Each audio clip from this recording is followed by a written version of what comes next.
지난 금요일 날 다녀가신 석포교회 이정삼 목사님 간증을 들어보세요. 앞에 절간이 있어가지고 맨날 갈등을 하고 고통을 당하다가 기도를 하는 거예요. 너희 가운데 믿음이 겨자씨 한 알만큼만 있어도 산을 명하여 옮겨지라 하면 그대로 옮겨진다고는 주 말씀 붙들고 기도하다가 거기서 부산시에서 산을 잘라가지고 바닷가에 가서 매립을 해가지고 산이 옮겨서 바다로 가버리고 그 자리에 문화회관이 벌떡 들어서서 거기 석포교회가 그렇게 좋은 자리를 차지하게 된 겁니다. 그 앞에 무당집이 있었는데 그 무당하고 영적인 전쟁을 벌이고 해가지고 여러분 그 무당이 점이 안 되고 해가지고 그 석포교회 와서 예수를 믿고 그 아들이 안수집사가 되고 그 손자가 3명이 있었는데 손자 3명이 다 목사가 되고 그 중에 한 명이 누구라고요? 그렇습니다. 그런 역사가 일어나는 거예요. 그 시대 뭐 무당이다 이러면 뭐 찌질하고 뭐 되지도 않을 것 같지만은 우리 하나님의 역사는 그런 역사의 아웃사이더 찌끄러기 같은 사람을 통해서도 얼마든지 기적을 만들어가는 것입니다. 우리 교회 이공만 집사님은 말씀을 들어보니까 결혼할 때 마이너스 통장을 가지고 결혼했다 하더라고요. 결혼할 때 돈이 하나도 없었어요. 지금은 골프장을 가지고 있고 지금은 어마무시한 농장을 가지고 있고 그분은 노덕선 권사님하고 두 분이 농사 지을 때 화초를 난을 30만 포기를 두 분이 하더라고요. 30포기 아니고 300포기 아니고 난을 30만 포기를 이공만 집사님하고 노덕선 권사님 두 분이 농사를 다 하는 거예요. 일 욕심이 하늘을 찌르고 여러분 아무리 마이너스 통장을 가지고 시작해도 그렇게 바지런하게 살면 되는 것입니다. 성경은 네 시작은 미약하였으나 네 나중은 심히 창대하리라. 어떨 때는 시작이 절반이고 뭐 시작이고 나발이고 한 것도 없고 남아있는 것도 없고 뭐 골든타임은 지난 지 오래고 하프타임도 다 지난 것 같은데도 항상 성도는 주님 다시 합시다, 주님 또 시작합시다. 그럴 때마다 창대한 역사가 나타나는 것입니다. 아이의 축복을 보세요. 아브라함, 이삭, 야곱, 요셉 한 사람도 든든하게 시작한 적이 없어요. 아브라함은 70세 영감님 때 시작을 해가지고 겨우 100세의 아들 하나 낳았지만은 너의 자손이 하늘의 별과 같이 바다의 모래같이 세계 37억의 조상이 되었습니다. 이삭은 비실거리고 여러분이 허약하고 심약해 빠진 100세에 낳은 아들이 100년 만에 기근이 져가지고 농사가 안 돼가지고 보따리 싸들고 그랄골짜기 블레셋 적진 한복판에 농사를 지으니까 어린 반푼어치도 없는 거예요. 하나님이 100배로 복을 주시니까 마침내 왕성 창대 거부가 되었더라. 핏걸 모아 태산이 되는 거죠. 그 아들 야곱은 보세요. 사기꾼이에요. 속이는 자예요. 욕심꾸러기예요. 인격적으로 너무나 고약한 사람이에요. 험악한 세월을 살았지만은 주님 앞에서 생씨름을 하면서 독대, 직고, 대면을 거치면서 그가 변화의 주인공이 되어서 그 복잡한 집안의 12아들이 12지파가 되고 야곱의 축복을 받은 것입니다. 그 아들 요셉을 보세요. 30이 될 때까지 되는 게 한 개도 없었습니다. 하나님은 범사에 형통케 하였다. 구약 성경에 가장 예수님을 닮은 멋진 요셉으로 만들어낸데 여러분 아브라함이든 요셉이든 한 명도 원만한 인생을 살지를 않았어요. 기고한 삶을 살았지만은 하나님은 그렇게 약한 자, 작은 자를 창대하게 만들어가는 것입니다. 오늘 말씀을 보면 다시는 네 해가 지지 아니하며 네 달이 물러가지 아니할 것은 여호와가 너의 영원한 빛이 되고 슬픔의 날이 끝날 것임이라. 이 말씀은 이스라엘 백성들에게 주어진 회복의 말씀인데 저때 이스라엘 백성들의 형편이 어땠을까요? 이스라엘 나라가 쫄딱 망했습니다. 나라가 BC 586년 이후에 없어졌습니다. 예루살렘 성전이 홀라당 불타고 말았습니다. 많은 사람들이 죽었습니다. 많은 사람들이 포로로 끌려갔습니다. 바벨론의 포로로 끌려가서 70년 동안 포로 생활하면서 완전히 기진맥진 탈진이 돼가지고 백성들의 마음속에 전쟁에서 졌다, 우리는 망했다, 그런 현실보다도 마음이 억장이 무너져서 패배감, 열등감, 수치감, 쪼다감, 덩신감이 충만해가지고 완전히 무기력증에 빠졌을 때 주어진 약속의 말씀이, 회복의 말씀이 저 말씀입니다. 너희 슬픔의 날이 끝날 것이다. 너희 가운데 어둠이 물러갈 것이다. 하나님이 영원한 빛으로 너희들에게 올 것이다. 그 말씀을 하십니다. 어두움이 빛을 이겨본 역사가 없습니다. 칠흑같이 어두운 밤도 아침이 되면, 동창이 밝아오면 어둠은 사라지는 것입니다. 우리는 어둠의 자식이 아니고 빛들의 아버지 하나님, 빛의 자녀인 것입니다. 그래서 일어나라, 빛을 발하라. 너희가 전에는 어두움이 되니 이제는 주 안에서 빛이라. 빛의 자녀들처럼 살아가라는 거예요. 어둠의 자식처럼 그렇게 살지 말라는 거예요. 어둠의 옷은 벗어버리고 빛의 갑옷을 입으라는 거예요. 어둠에 속한 것은 말도 하지 말고 꿈도 꾸지 말고 잠꼬대도 하지 말라는 거예요. 이상한 변호사 우영우 보면 친구 최수연 변호사를 너는 봄날의 햇살 같다 그러죠. 따뜻한 봄날의 햇살이 얼마나 좋습니까? 서울대학교 이왕재 박사, 비타민 박사 얘기를 들어보면 햇빛이 최고의 영양제라는, 햇빛이 최고의 항생제라는, 햇빛이 최고의 소독제라는, 햇빛만 봐도 우울증이 사라지고 햇빛만 봐도 암이 잘 안 걸린대요. 햇빛을 통해서 비타민 D가 생성되고, 우리 교회 등산 선교의 정영석 집사님은 등산을 가도 선크림도 안 발라요. 바위에 그대로 얼굴을, 정영석 집사 지금 공직에서 퇴직하라도 얼마나 얼굴이 총각 같아요 보면. 햇볕이 최고의 영양제고 최고의 항암제라니까요. 하나님이 만드신 햇살을, 여러분 민수기 6장에도 보면 하나님 우리에게 복을 주실 때 얼굴을 너에게 비추어서 은혜를 베푸신다. 얼굴을 너에게 향하여 떠사 평강을 주신다는 거예요. 하나님께서 우리를 사랑하는 눈길로 바라보고 햇살 가득히 우리를 향할 때 그거의 크나큰 축복이 되는 것입니다.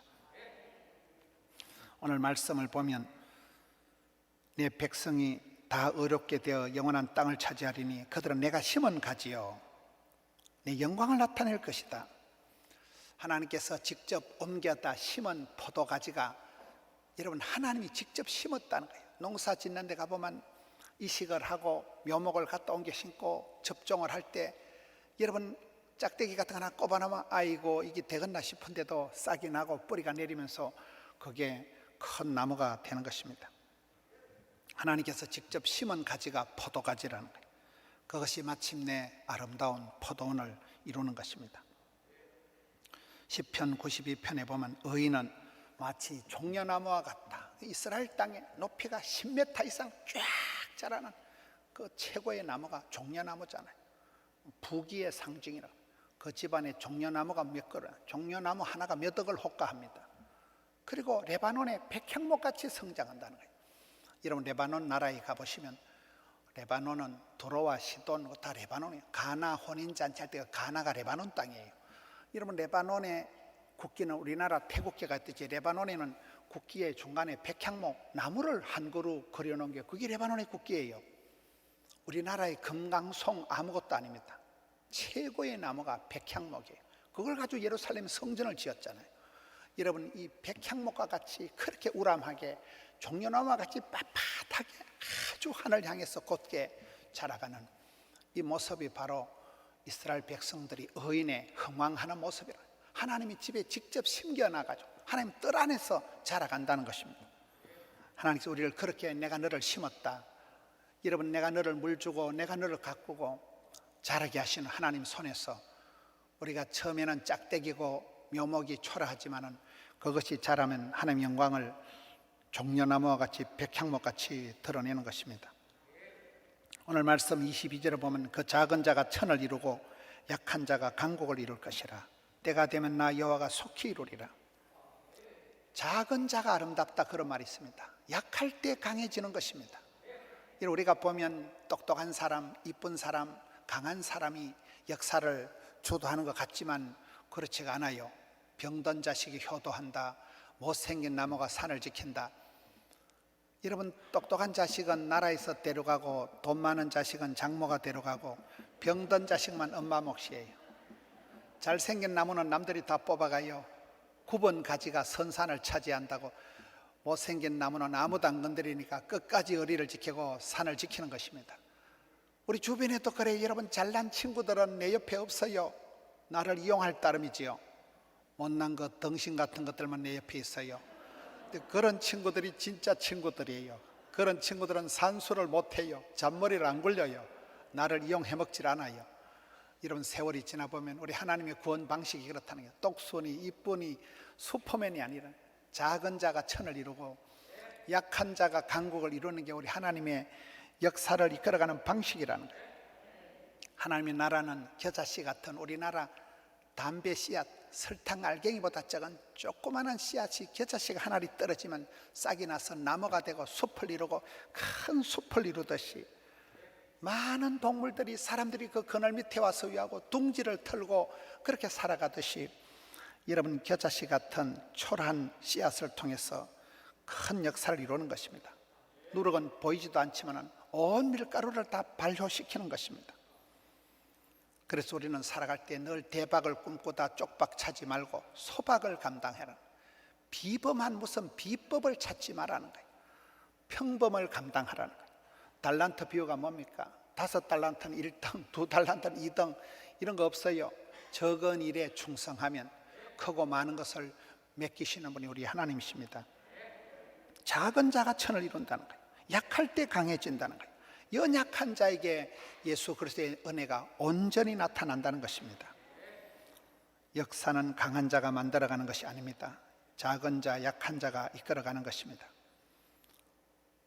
이를 성취하실 때 하나님은 속히 이루신다는 거예요. 우리가 보기에는 이 코로나가 지긋지긋하고 끝이 날 거 아닌 것 같지만 어떤 장마도 그칠 때가 있듯이 하나님이 성취하실 때는 속히 이루신다는 거예요. 사도 바울은 장가도 안 간 사람이요, 사도 바울은 여자도 아니지만 내가 너를 낳았다, 믿음으로 너를 낳았다, 이런 얘기를 합니다. 내 자녀들아, 네 속에 그리스도의 형상을 이루기까지 다시 너희를 위해서 해산하는 수고를 한다. 이러면 사도 바울은 감옥에서 오네시모를, 내가 감옥에서 너를 낳았다, 디모데야 내가 너를 낳았다, 내 사랑하는 아들아, 이러면 산통을 치르고 새 생명이 태어나는 것입니다. 아이들이 성장통을 치르면서 쑥쑥 자라가는 것입니다. 곱게 그냥 원만하게 어른이 되는 아이는 한 명도 없어요. 우리가 사람들을 볼 때 수많은 간정거리가 있는 거예요. 엎어지고 자빠지고 입원하고 별꼴을 다 겪으면서 그렇게 사람들이 자라가는 것입니다. 우리 속에 예수 그리스도의 형상을 이루기까지, 하나님 형상을 회복하기까지 하나님은 수없이 우리를 만지시고 따듬으시고 수술하시고 고치시고 그리스도의 형상을 이루기까지 산통을 치러가는 것입니다. 자식 농사는 부모님의 영원한 숙제입니다.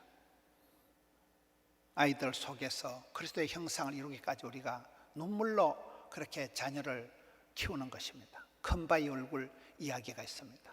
어린 소년이 자랄 때 그 마을의 큰바위 얼굴을 보고 언젠가 우리 마을에 저 위대한 어른이 나온다는데, 나중에 세월이 흘러서 그 소년이 할아버지가 되었을 때 그 할아버지가 큰바위 얼굴과 같이 되었다 그러잖아요. 바라봄의 법칙이 있는 거예요.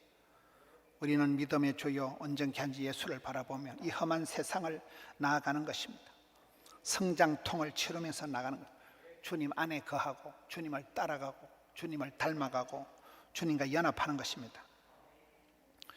역사에 하나님의 부르심을 보라. 엘리야다, 다윗이다, 에스더다, 라합이다, 룻이다, 삭개오다, 전부 다 역사의 아웃사이더.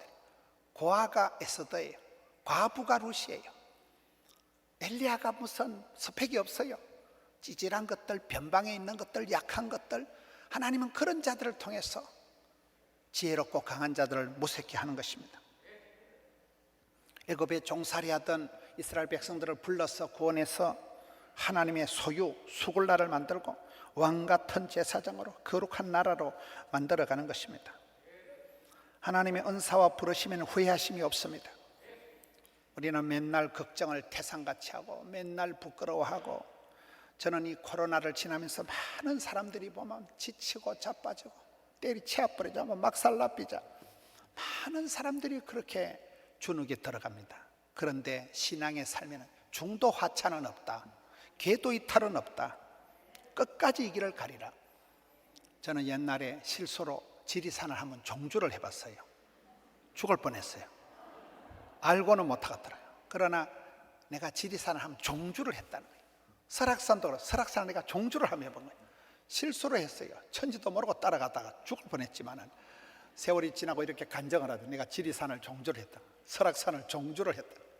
이런 우리 인생길이 멀고도 험한 인생길을 가면서 코로나에 지치고 별꼴이 반쪽인 세상을 지나면서 절망하고 탄식하고 많은 사람들이 그렇습니다. 그런데 성경 보면 두려워 말라, 놀라지 말라, 떨지도 말고 쫄지도 말고 마음을 강하고 담대히 하고 까짓것 자빠지기에 쉬어가지고 남들은 안 된다 이놈아 끝났다 그럴지 몰라도 하나님의 부르심은 작은 자가 천을 이루고 약한 자를 오히려 강국을 이루시는 분이 우리 하나님이시기 때문에 절대로 포기하지 말라는 거예요. 절대로 낙심하지 말라는 거예요. 절대로 그만두지 말라는 거예요.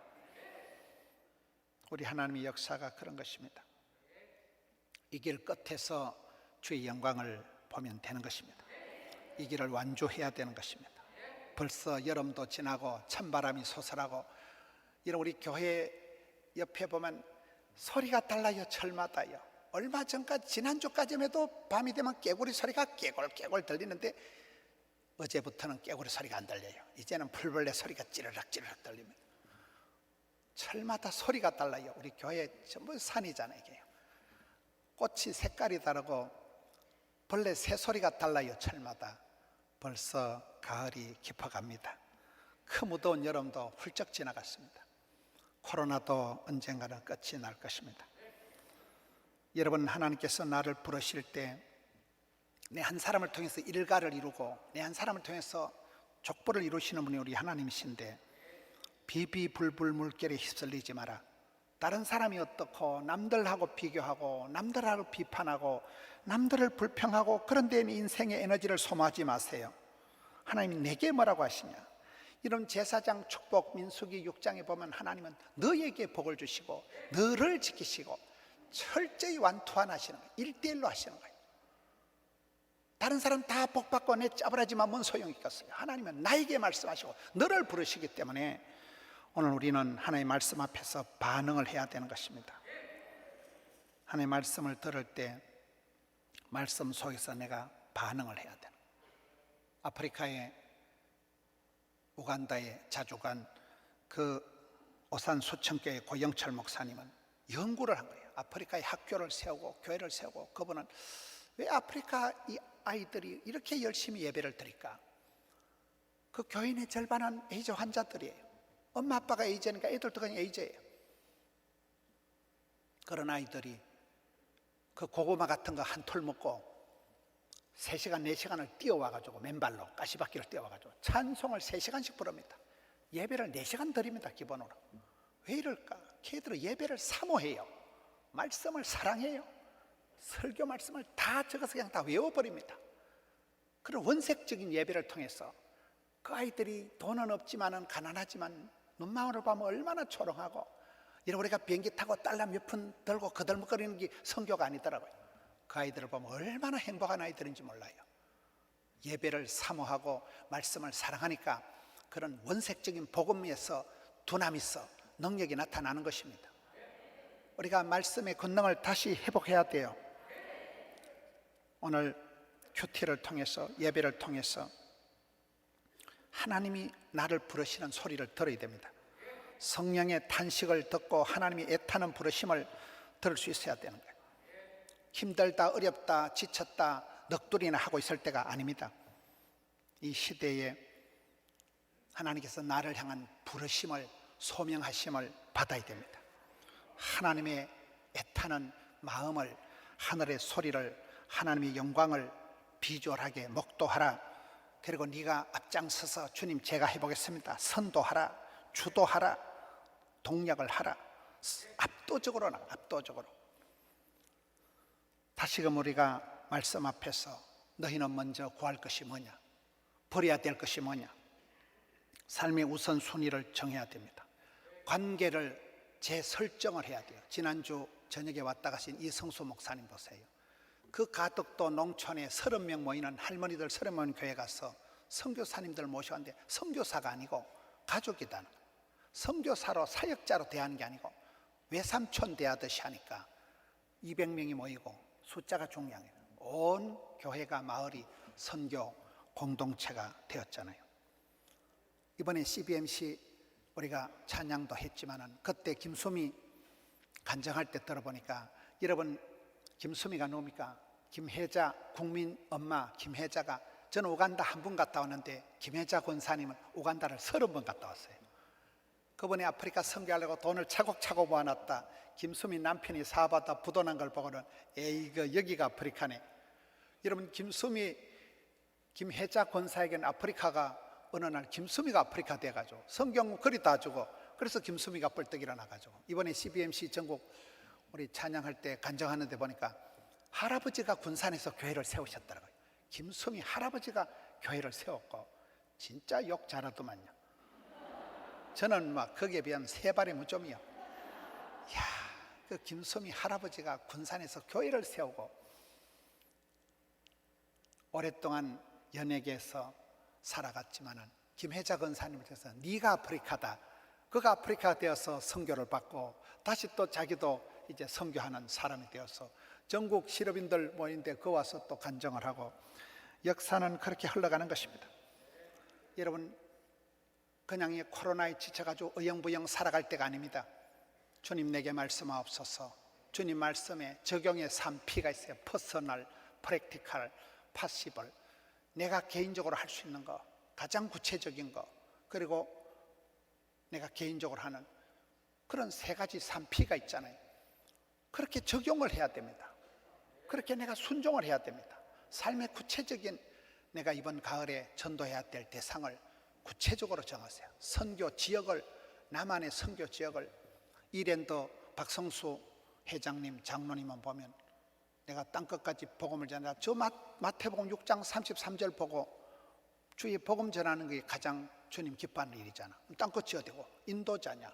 인도까지 복음을 전하려고 하면 내가 현대그룹만큼 돈이 있어야 되겠다. 그래서 이랜드 조그만한 옷가게를 주님 현대그룹만큼 복을 주옵소서. 지금 그렇게 이랜드, 언더우드 뭐 그 브랜드가 그렇게 됐잖아요. 아울렛 뭐예요?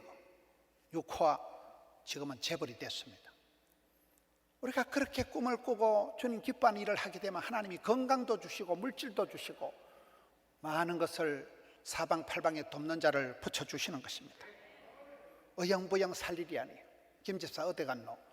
벌초하러 갔다. 박집사 어디 갔노? 추석 명절 새로 갔다. 또 김집사 어디 갔노? 성탄절 휴가 갔다. 김집사 어디 갔노? 동해 해맞이 달맞이 갔다는 거예요. 김집사 어디 갔노? 죽었대. 그래 살다 죽을 일이 아니라는 거예요. 맨날 핑계나 대고 원망이 되고 살 일이 아니라는 거예요. 이 엄중한 시대에 많은 사람들이 지치고 자빠지는 시대에 하늘의 음성을 듣고 뻘떡 일어나서 여러분 한번 하면 일가를 이루고 가문을 일으키고 많은 사람들에게 도전이 되고, 야 박집사님 보니까 힘이 난다. 그런 집안에서 저렇게 힘을 내서 살아가는구나. 그런 작은 자가 천을 이루고 약한 자가 강국을 이루는 하나님의 손에 붙들려서 이 시대에 뻘떡 일어나는 성도님들 되시기를 축원합니다.